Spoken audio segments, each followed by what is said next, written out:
سلام، من دارم یک کتاب میخونم که هم عنوانش هم محتواش خیلی جالبه به اسم چرا هنرمندان فقیرند.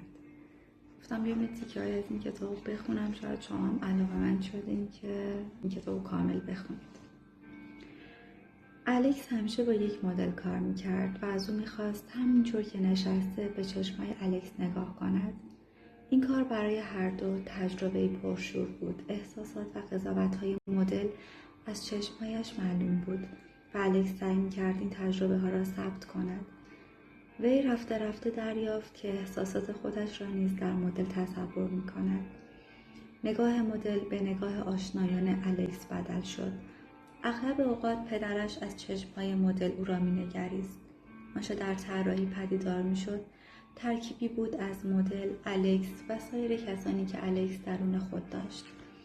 در این مدت کوتاه الکس پی برد که او اطلاعات زیادی درباره طراحی دارد و به سبک شهودی کار او چندان علاقه‌ای ندارد.